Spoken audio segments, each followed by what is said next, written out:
Dear student, आज हम देखते हैं मेंडलिज्म मतलब law of inheritance. Life science में मेंडलिज्म का बहुत इम्पोर्टेंस है और यह इनहेरिटेंस मतलब पीढ़ी दर पीढ़ी जो लक्षणों का आना जाना है उसके ऊपर जो पहली बार जिस वैज्ञानिक ने काम किया था उसका नाम था ग्रेगर जॉन मेंडल। और उन्होंने इस जेनेटिक्स के 3 प्रमुख लॉ दिए थे जिसको कि हम law of dominance, law of segregation, law of independent assortment के नाम से जानते हैं। तो साधारणतः एक प्राणी की संतानें अपनी बहुत सी विशेषताओं एवं गुणों को अपने माता पिता के समान हम देखते हैं, अर्थात संतानों में अपने माता पिता के गुण पाए जाते हैं। माता पिता के गुणों को जो वंशानुगत ले जाने का काम जिस ढंग से होता है उसको हम हेरिडिटी कहते हैं। यह गुण एक पीढ़ी से दूसरी पीढ़ी में बिना किसी परिवर्तन के पहुंचते रहते हैं। अतः जीव विज्ञान की वह शाखा जो आनुवंशिक गुणों के वंशानुक्रमण को प्रदर्शित करती है तथा जिसके अंतर्गत आनुवंशिक गुणों का माता पिता से संतानों में पहुंचने का अध्ययन किया जाता है, आनुवंशिक विज्ञान कहलाता है, जिसको हम इंग्लिश में बोलते हैं साइंस ऑफ जेनेटिक्स। विज्ञान की यह नींव सर्वप्रथम ग्रेगर जॉन मेंडल ने डाली थी। इस तरह से हम देखते हैं आगे। अभी यहाँ पर अभी जो हेडिंग्स हैं जिनके ऊपर हम बात कर सकते हैं या करेंगे, introduction and historical background of Mendelism और लॉ ऑफ इनहेरिटेंस। उसमें बहुत सारे टर्म्स हैं, सम रिलेटेड टर्म्स जो यहाँ हमने 9 भागों में बांटे हुए हैं। उसके बाद थर्ड है, देखते हैं मेंडेलियन लॉ ऑफ इनहेरिटेंस, 3 जो दिए अभी हमने चर्चा की बात की उसके ऊपर, और उससे संबंधित क्रॉसेस के बारे में बात करेंगे। फिर देखते हैं कि फिर देखेंगे अगला जो पॉइंट है मेंडल की क्या प्रोसीजर रही करने की, और मेंडलिज्म के या मेंडल के लॉ के लिए हम जो की पॉइंट्स हैं उनको देखेंगे। फिर मेंडल साहब के सक्सेस होने का जो कारण था वो देखेंगे हम, और ये देखेंगे कि मेंडलिज्म का क्या महत्व है। तो यहाँ देखते हैं ग्रेगर जॉन मेंडल ने आनुवंशिकता की खोज की, जैसे हम अभी बात कर चुके हैं, और मेंडल की आनुवंशिकता, मेंडल को ही इसलिए हम फादर ऑफ जेनेटिक्स भी कहते हैं। अब उनके बारे में थोड़ा सा हिस्टोरिकल बैकग्राउंड देखते हैं। यहाँ पर जिस तरह से 5वें पॉइंट पर लिखा हुआ है उसको थोड़ा सा और अध्ययन विस्तृत रूप से जानने की कोशिश करते हैं। मेंडल का जन्म सन 1822 ईस्वी में ऑस्ट्रिया के एक गरीब किसान के घर में हुआ था। बचपन से ही उन्हें विज्ञान में रुचि थी और इस कारण उन्होंने प्रारंभिक शिक्षा एक प्राइवेट अध्यापक के द्वारा ली, और 1847 ईस्वी में वह एक पादरी या प्राइस्ट के रूप में ऑस्ट्रिया के एक चर्च में ज्वाइन हुए या उनके साथ संलग्न हुए और तथा अध्यापक का कार्य भी किया।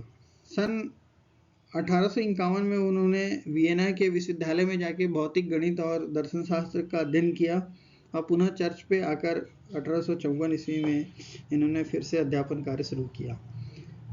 इस बार उन्हें जीव विज्ञान में विशेष रुचि हुई और 1857 ईस्वी में चर्च के पास ही बगीचे में उन्होंने मटर के ऊपर संकरण के प्रयोग किए। संकरण मतलब क्रॉसेस कराया, विभिन्न मटर के पौधे में आपस में क्रॉस कराया। 1865 ईस्वी में उन्होंने अपने किए गए प्रयोगों का गणितीय अनुमान लगाया और उन्होंने इस कार्य को उन्होंने नेशनल हिस्ट्री सोसाइटी ऑफ ब्रून में 1866 में प्रकाशित भी किया, जिनको बाद में हम मेंडल के नियम से जानते हैं। लेकिन दुर्भाग्यवश उनका यह कार्य ज़्यादा लाइट में नहीं आया, प्रकाश में नहीं आया, क्योंकि उस समय डार्विन की पुस्तक ओरिजिन ऑफ स्पीसीज के संबंधित वाद विवादों में उलझी हुई थी। 34 वर्ष तक के इस कार्य पर कोई ध्यान नहीं दे पाया गया और फिर इसी बीच 1884 में ये इनका देहांत हो गया। लेकिन सन 1900 में मेंडल की मृत्यु के उपरांत 16 साल के बाद, मतलब 1884 से 16 साल बाद, कुछ वैज्ञानिक जिनको हम जानते हैं ह्यूगो डिवेरिस के नाम से, कार्ल कोरेंस के नाम से, जो डच और जर्मनी से क्रमशः संबंधित थे, तथा ऑस्ट्रेलिया के सरमेक नाम के एक वैज्ञानिक थे, उन्होंने भी यही सब प्रयोग करके इन्हीं परिणामों को प्राप्त किया था, जो कि सन 1865 में मेंडल ने प्राप्त किया था। तो इस तरह से उन्होंने यही चीज़ पाने के बाद, पहली चीज़ पाने के कारण उन्होंने इसी को फादर ऑफ, फिर इसी कारण उन्होंने बेसिक प्रिंसिपल के नाम से इसको प्रतिपादित किया और मेंडल को फादर ऑफ जेनेटिक्स बोला।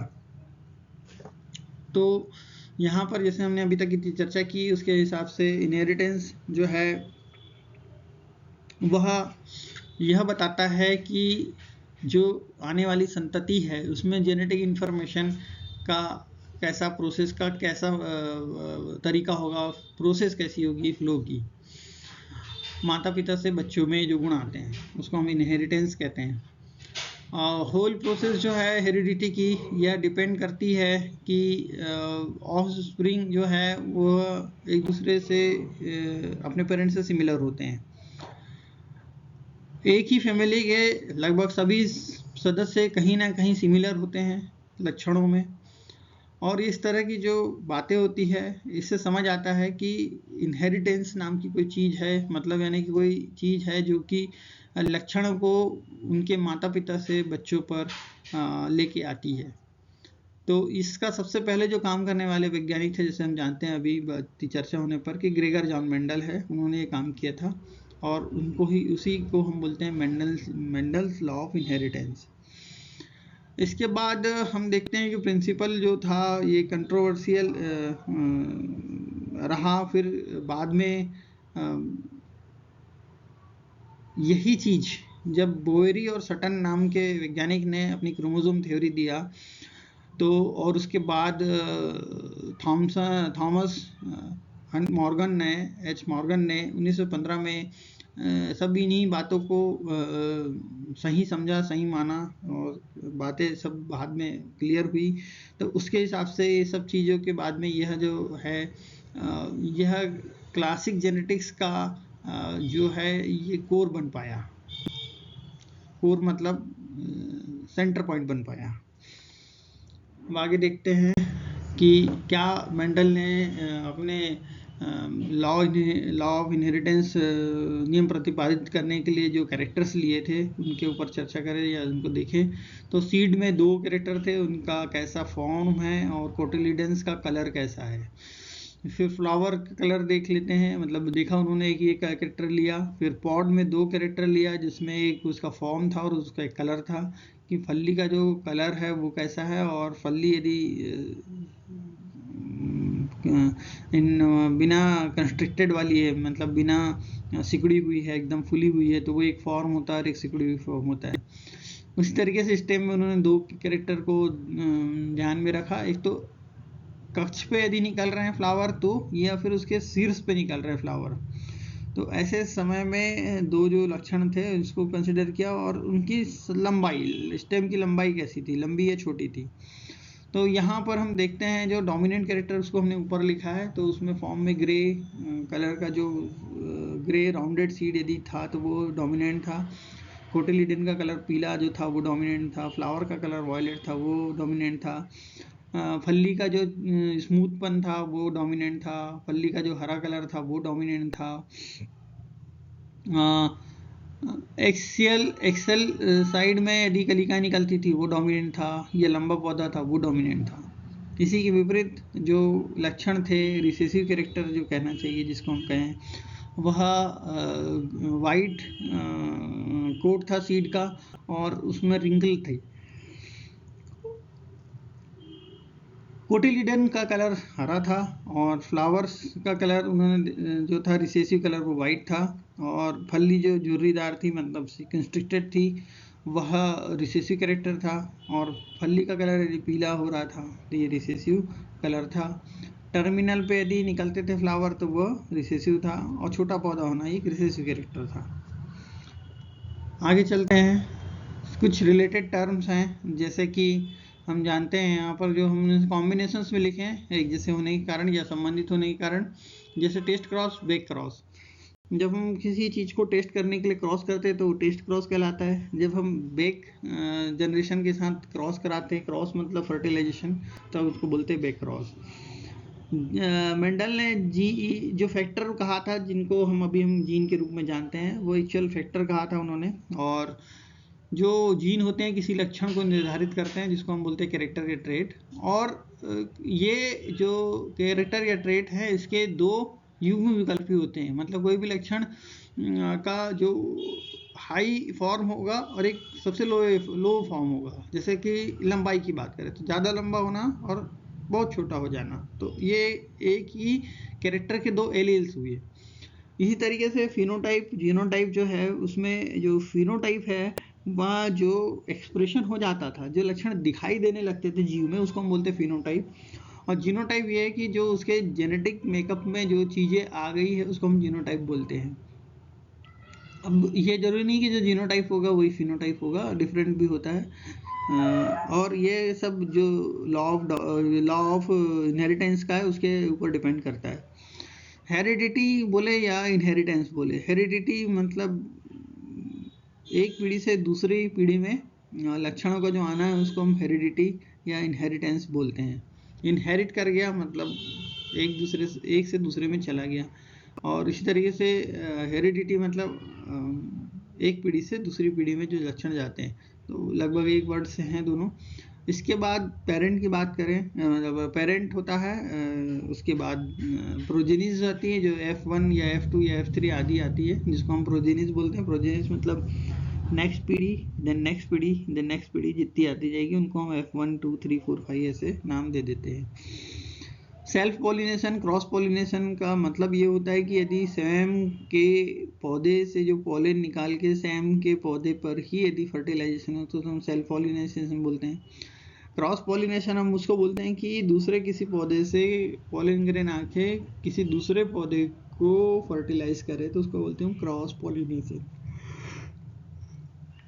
होमोजाइगस और हेट्रोजाइगस, तो होमोजाइगस और हेट्रोजाइगस में जाइगस वर्ड कॉमन है। जाइगस का मतलब होता है जो जाइगोट में होने वाला हो, और होमो मतलब एक प्रकार से हो, एक ही जैसा हो, तब उसको बोलते हैं होमो। और जब विपरीत प्रकार का होता है उसको बोलते हैं हेट्रोजाइगस।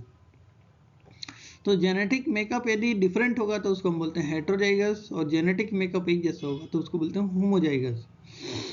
इसके बाद मोनोहाइब्रिड, डाई हाइब्रिड और ट्राई हाइब्रिड क्रॉस हमने यहाँ लिखा है। ये क्रॉसेस के नाम हैं। तो जितने लक्षणों को लेकर हम क्रॉस कराते हैं या देखते हैं उसको हम बोलते हैं मोनो, मतलब एक लक्षण को लेके। जब डाई बोला तो दो लक्षण को लेके, और यदि हमने ट्राई बोला तो तीन लक्षणों को लेके। इस तरीके से हम आगे देखते हैं कि जो अगली बात है डोमिनेंट कैरेक्टर्स या रिसेसिव कैरेक्टर्स की बात करें, तो डोमिनेंट कैरेक्टर्स वो होते हैं जो यदि किसी रिसेसिव के साथ आए तो भी वो अपना डोमिनेंस ही दिखाते हैं, और यदि वो दो डोमिनेंट कैरेक्टर, दो प्रकार के एलील डोमिनेंट एक ही जगह आ जाए, जिसको हम होमोजाइगस भी बोलेंगे, तो वह दो डोमिनेंट लक्षण दिखाए गई। तो यहाँ जो डोमिनेंट है मतलब वो जो उसके रहने से वो लक्षण आ ही जाए उसको हम बोलते हैं डोमिनेंट। और जो रिसेसिव ऐसा है जबकि डोमिनेंट कैरेक्टर नहीं होगा तभी रिसेसिव कैरेक्टर सामने परिलक्षित होगा। अब बात करते हैं हम लॉ ऑफ मेंडल्स की। तो पहला लॉ है लॉ ऑफ डोमिनेंस, उसके अंदर हम देखते हैं मोनोहाइब्रिड क्रॉस। तो यह मेंडल के नियम का पहला नियम है, मेंडल के द्वारा दिए गए नियम में पहला नियम है, और इसी क्रम में हमें याद रखना चाहिए इनको। तो लॉ ऑफ डोमिनेंस का मतलब होता है प्रभाविता का नियम, हिंदी में कहते हैं जिसको, मतलब प्रभाव करेगा ही करेगा। तो यदि एक ओनली ये जो लक्षण है, यदि डोमिनेंट कैरेक्टर वाला यदि लक्षण या जीन यदि है वो, तो वह यदि किसी में भी आ जाएगा तो निश्चित रूप से वह लक्षण दिखाई देंगे। तो डोमिनेंट है वो, एक बार भी आ गया, एक एलील भी आ गया तो उसमें आपको लक्षण आ जाएंगे, इसको बोलते हैं हम डोमिनेंट। और दूसरा इसके जस्ट अपोजिट होगा जो कि सप्रेस्ड होता है, मतलब दब जाता है, जिसका लक्षण डोमिनेंट आने के कारण उसको हम बोलते हैं रिसेसिव। तो रिसेसिव कैरेक्टर या ट्रेट कहना चाहिए, ये जो है तभी शो हो पाएगा जब दोनों रिसेसिव हों, ठीक है। और एलिल्स जो है वह ट्रेट को डिटरमाइन करता है, ठीक है। तो डोमिनेंट ट्रेट या रिसेसिव ट्रेट कहते हैं जिसको हम। तो यहाँ पर हम देखते हैं ये जो हमने बोर्ड बनाया चेकर बोर्ड, ये मोनोहाइब्रिड क्रॉस का है। यहाँ पर देखिए हमने पॉलन लिया जो कि हम यहाँ पर देखते हैं कि हमने ऐसा एक पॉलन लिया जिसमें कि जो फ्लावर का कलर है वो पर वायलेट है ना। और यहाँ पर उसके यदि जीन मेकअप को देखें तो एक बी कैपिटल बी है और एक स्मॉल बी है, और उन्हीं को हम लोग पॉलिनेट करा के देखना चाहते हैं कि क्या लक्षण उत्पन्न होते हैं। तो यहाँ पर देखते हैं गौर से, तो यहाँ रेशो जो फिनोटाइप आता है उसका रेशो आता है 3:1, जबकि जीनोटाइप का रेशो आता है 1:2:1। मतलब यहाँ पर जिस तरह से मैंने डायग्राम बनाया है उसको आप देख सकते हैं। ये वाला हिस्सा जो आता है ये 3 हो गया, 3 पर तीनों दिख रहे हैं लेकिन एक ही जैसे दिखने के कारण हम इसको बोलते हैं फिनोटाइप। फिनोटाइप मतलब एक जैसे दिखने वाले लक्षण, ये तीनों एक जैसे हो गए। तो फिनोटाइप रेशो में 3:1 आया। एक ऐसा फूल भी बना जो वाइट था, और तीन पौधों में ऐसे फूल बने जिनमें कि वायलेट कलर था। अब इसी का जीनोटाइप मेकअप देखें तो जो कैपिटल बी दोनों तरफ है, जिसमें कि डोमिनेंट कैरेक्टर है बी, यानी बड़ा होने से डोमिनेंट कैरेक्टर है, बी छोटा है रिसेसिव कैरेक्टर है। तो जब बड़ा बी एक बार भी आएगा तो कलर कैसे आएगा? वायलेट। तो यहाँ पर सभी में देखिए बी कैपिटल बी तीनों में आ गया, इसलिए इसका कलर कैसे हो गया? वायलेट। जबकि यहाँ एक में बी कैपिटल है और दो में बी छोटा छोटा है। तो कहने का मतलब एक रिसेसिव एलील भी आ गया है तो भी डोमिनेंट एलील के कारण इसके फ्लावर कैसे हो गए हैं? वायलेट। और यहाँ पर दोनों आप देखेंगे, दोनों रिसेसिव होने के कारण, दोनों एलील रिसेसिव होने के कारण यहाँ का फ्लावर कैसे हुआ? वाइट। पर लेकिन जीनोटाइप की बात करें तो यहाँ पर जीनोटाइप देखेंगे तो बीबी 2 हैं, ठीक है, बीबी 2 हैं, कैपिटल बी स्मॉल बी ऐसे वाले 2 हैं, और कैपिटल बीबी वाले एक हैं और स्मॉल बीबी वाले एक हैं। तो इसलिए इसका जीनोटाइप रेशो 1:1 ये है, और फिनोटाइप रेशो है 3:1।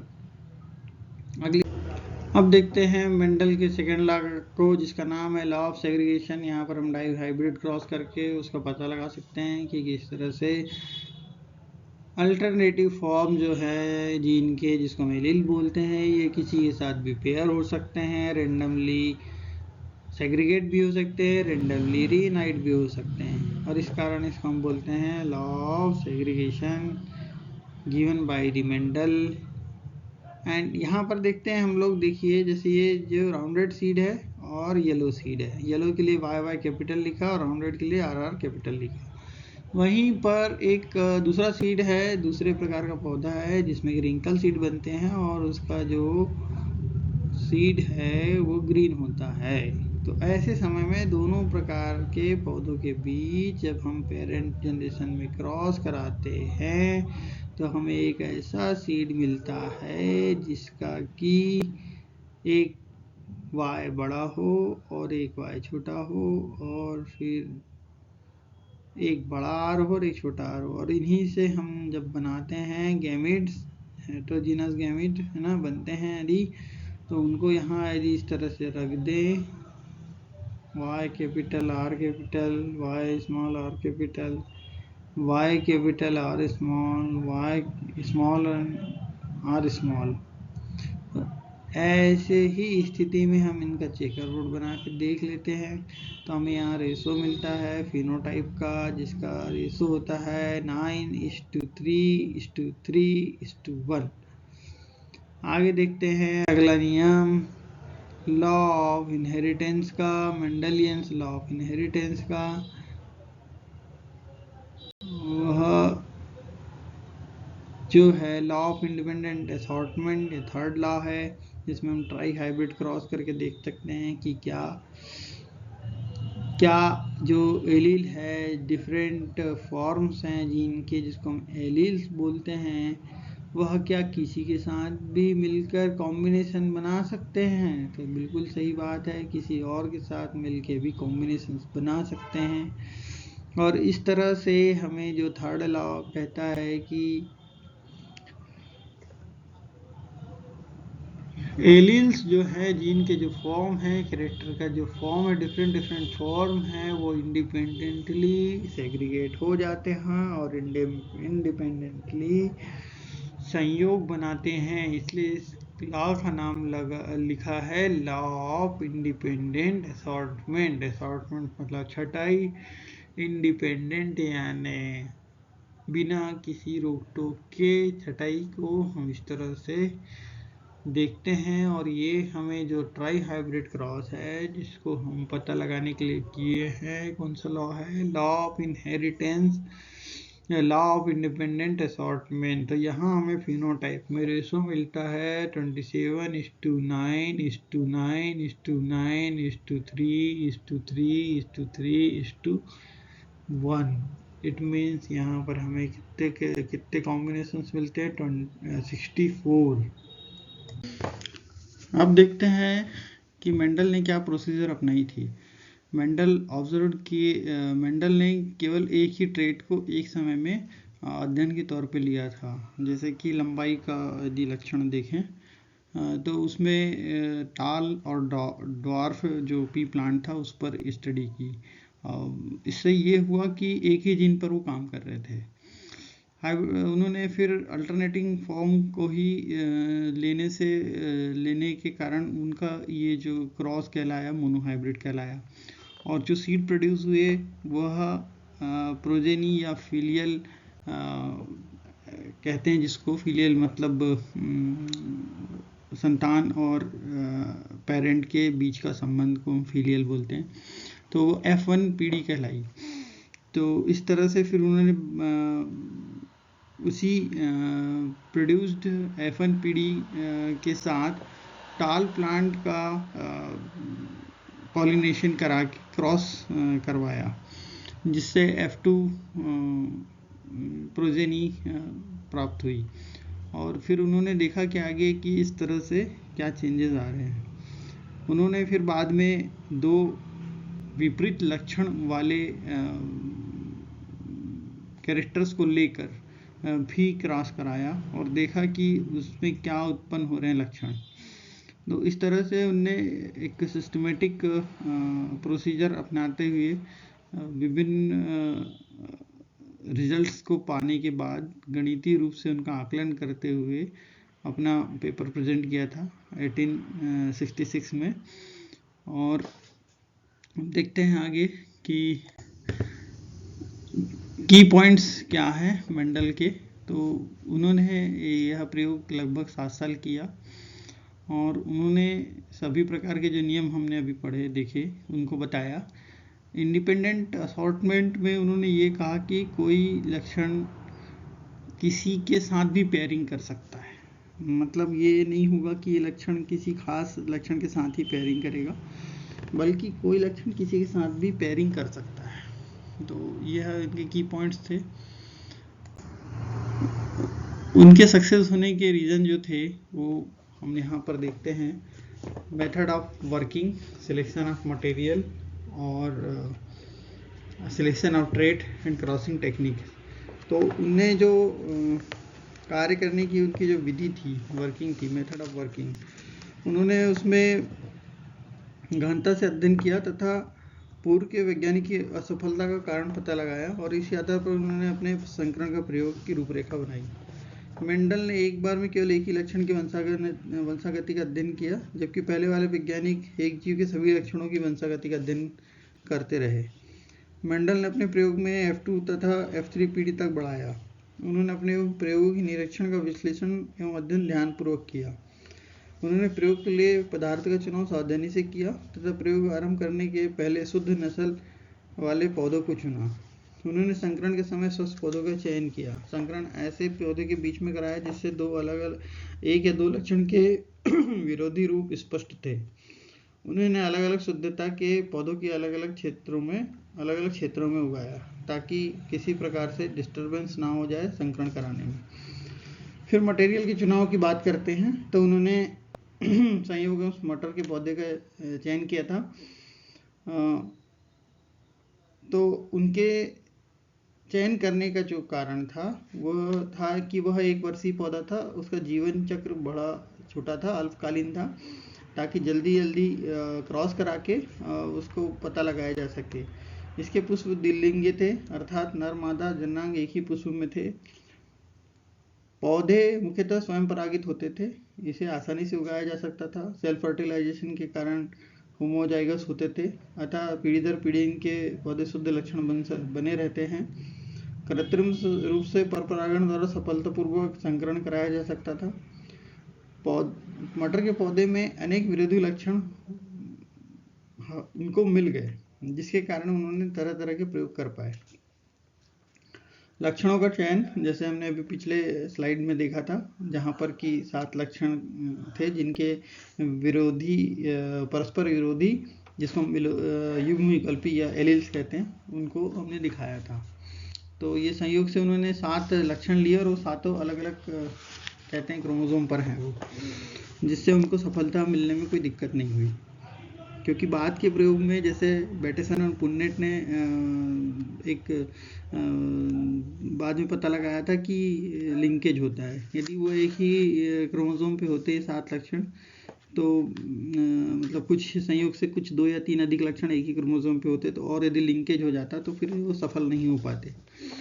फिर उन्होंने क्रॉसिंग टेक्निक अपनाई, तो इन्होंने सावधानी से पौधों की स्त्री केसर हटा दिया करते थे और नर पुष्पों की मतलब इस तरह से अरेंजमेंट करते थे कि क्रॉस पॉलिनेशन हो पाए। सेल्फ पॉलिनेशन को उन्होंने ब्रेक किया, तो उनकी ये टेक्निक कामयाब रही, सफल रहे इस बारे में।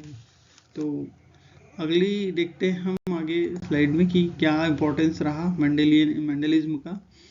तो मेंडलिज्म का इम्पोर्टेंस हम देखते हैं तो कैरेक्टर का नॉलेज ऑफ स्प्रिंग में, हाइब्रिड में हो पाता है, इसके द्वारा हमें डिफरेंसेस हमें पता लग पाते हैं डोमिनेंट रिसेसिव के, ये चीज़ पता लग पाती है डोमिनेंट रिसेसिव, और प्योर हाइब्रिड प्लांट हम डिफरेंशिएट कर सकते हैं। हाई कैरेक्टर हम ऑप्टेन कर सकते हैं प्रोजेनी में, और गुड वैरायटी का फोडर हम पा सकते हैं, गुड वैरायटी का प्लांट डिसीज रेजिस्टेंट वैरायटी हम पा सकते हैं तरह तरह के पौधे में। क्रॉप प्रोडक्शन को हम बढ़ा सकते हैं, और हम हेरिडिटी और डिसीज़ आदि की क्योर के बारे में खोज कर सकते हैं। तो इस तरह से मेंडलिज्म हमें काफ़ी बाद में सहयोग किया, जिसके कारण हम काफ़ी तरक्की कर पाए हैं आज के समय में जेनेटिक्स के अंदर। Thank you for watching. Thank you for watching this video. Dr. Praveen Khosle request you to subscribe this channel, request you to press the bell icon, request you to comment and share, and send email for your required video on the email. Thank you.